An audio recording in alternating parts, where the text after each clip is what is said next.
Olá, tudo bem? A palavra de Deus é assim, Amós 8, verso 11. Eis que vem dias, diz o Senhor Deus, em que enviarei fome sobre a terra, não de pão, nem sede de água, mas de ouvir as palavras do Senhor. Como esse dia não chegou, vamos continuar ouvindo as palavras do Senhor. Vamos orar? Grande Deus, nos abençoe estudar a tua palavra, nos dê sabedoria, livra-nos do mal, em nome de Jesus. Amém. O título do nosso estudo de hoje é A Supremacia de Cristo. Vamos agora continuar os nossos estudos agora no livro de Colossenses. A palavra de Deus diz assim: Ele é a imagem do Deus invisível, o primogênito, a palavra em grego está ali, prototokos, sobre toda a criação. Por meio dele foram criadas todas as coisas nos céus e na terra, as visíveis e as invisíveis. Todas as coisas foram criadas por ele e para ele. Ele é antes de todas as coisas e por meio dele tudo subsiste. Paulo está destacando a supremacia de Cristo. Jesus Cristo é o Criador. Normalmente relacionamos primogênito ao primeiro nascimento, mas na Bíblia, primogênito também tem uma outra aplicação. Vamos pegar dois exemplos. Salmo 89.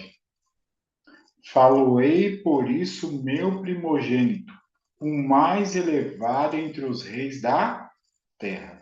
O contexto está falando sobre o rei Davi. Ele não era primogênito, mas Deus o faria primogênito. Qual a ideia de primogênito aqui? Principal. Supremacia de Cristo, Paulo usa a linguagem de primogênito. Êxodo 4, 22. Dirás a Faraó, assim diz o Senhor, Israel é meu filho, meu primogênito.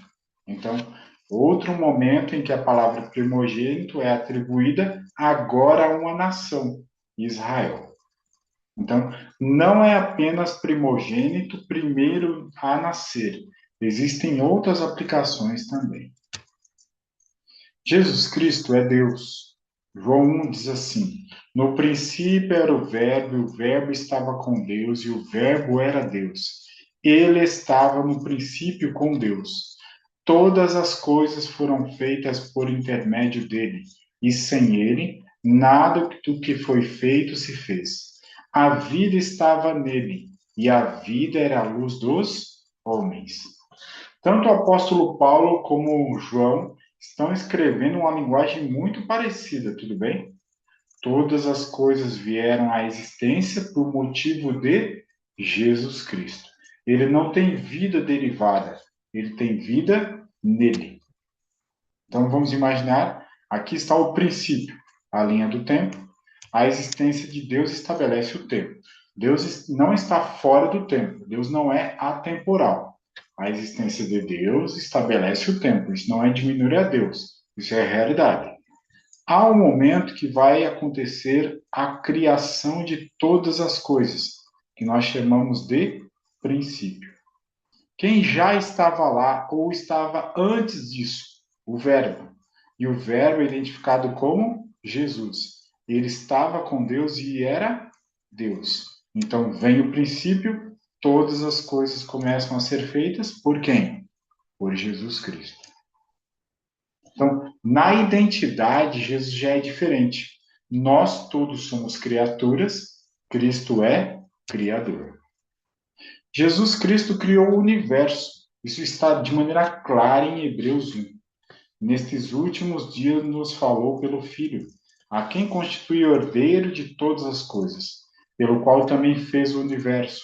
Ele, que é o resplendor da glória e a expressão exata do seu ser, sustentando todas as coisas pela palavra do seu poder. Então, Cristo é o Criador e também o sustentador.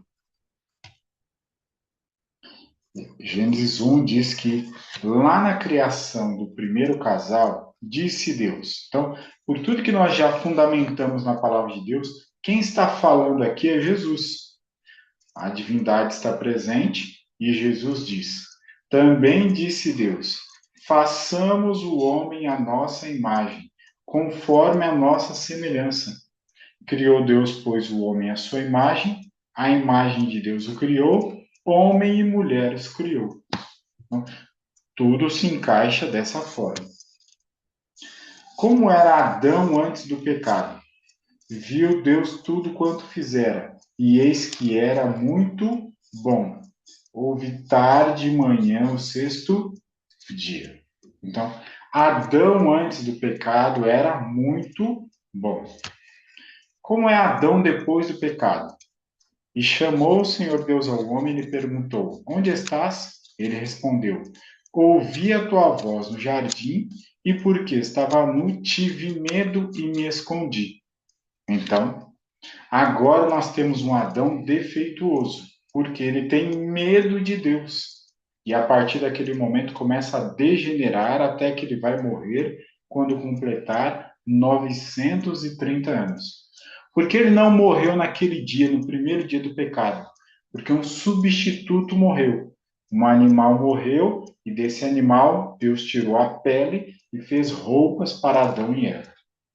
Agora vamos imaginar Deus chegando no jardim, como aconteceu, e ele dizendo assim: casal, vou ficar aqui um ano e vou mostrar para vocês um modelo. Como é possível ficar aqui no jardim sem comer do fruto proibido? Eles precisavam de um modelo? Não. Eles precisavam de um salvador, porque eles iam o quê? Morrer. Então, antes de imaginar Jesus como nosso modelo, nós precisamos lembrar que o casal precisava não de um modelo, eles precisavam de um Salvador. E Cristo é o Salvador. Jesus encarnado é diferente de Adão antes do pecado e diferente de Adão depois do pecado. Totalmente diferente. Porque aí vem o príncipe do mundo falando do inimigo e ele nada tem em mim. Então, em Jesus, nada de pecado. A Bíblia diz. João 4, verso 6. Jesus, falando de Jesus. Cansado da viagem, assentara-se Jesus junto à fonte, por volta da hora sexta. Então, o que esses dois versos estão nos dizendo? Que Jesus não tem nele nada do pecado, mas ele se cansa da viagem. Então, em outras palavras, Jesus foi afetado pelo pecado, mas não infectado pelo pecado como nós. Em outras palavras, Adão antes do pecado, ok físico, ok mental, ok espiritual. Adão depois do pecado, não físico, não mental, não espiritual. Jesus encarnado, não físico, não mental, ok espiritual.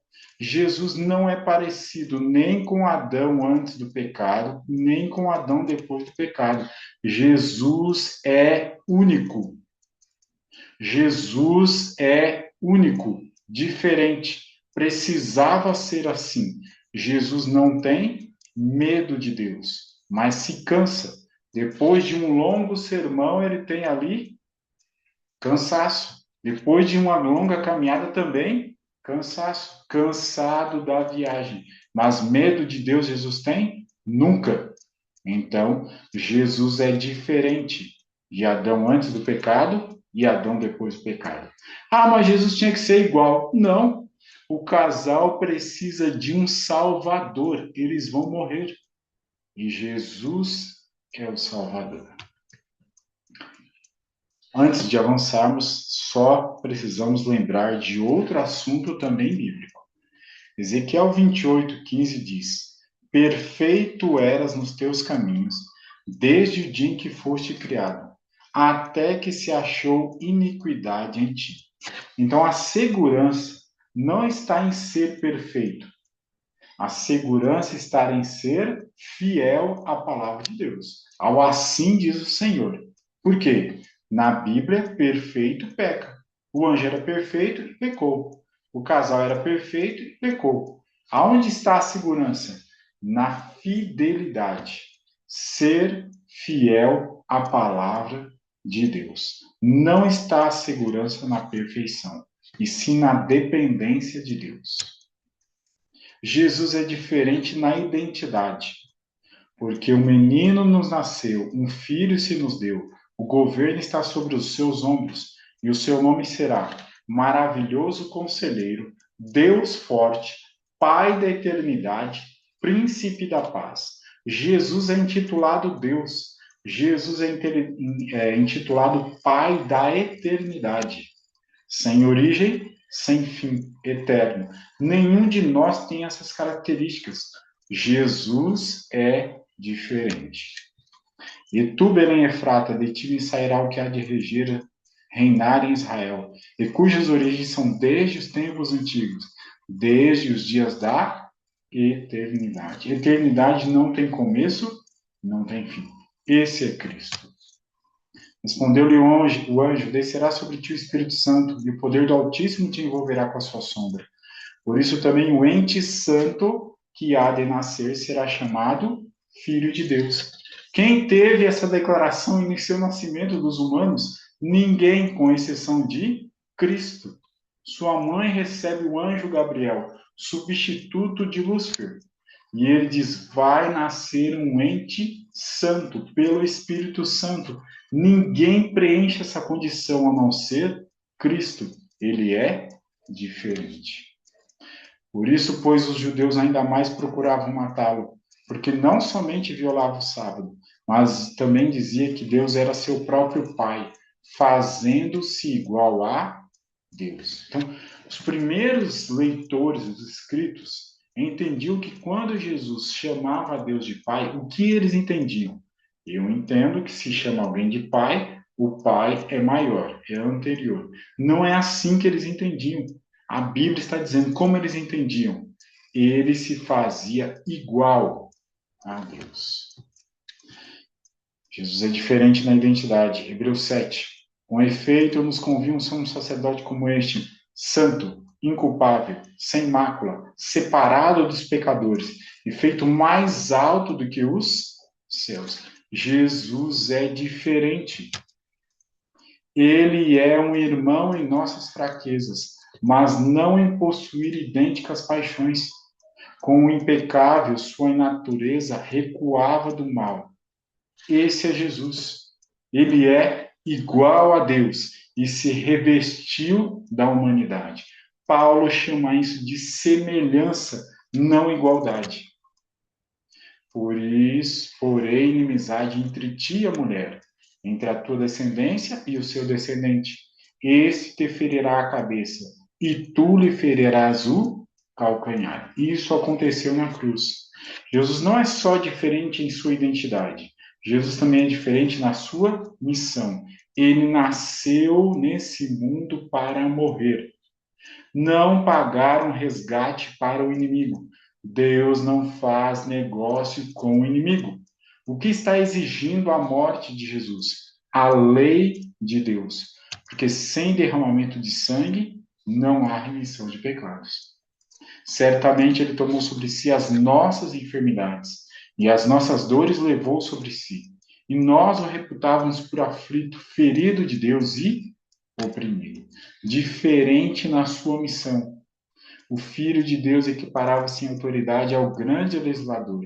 Sabia que somente sua vida poderia ser suficiente para resgatar o homem caído. Sem derramamento de sangue não há remissão.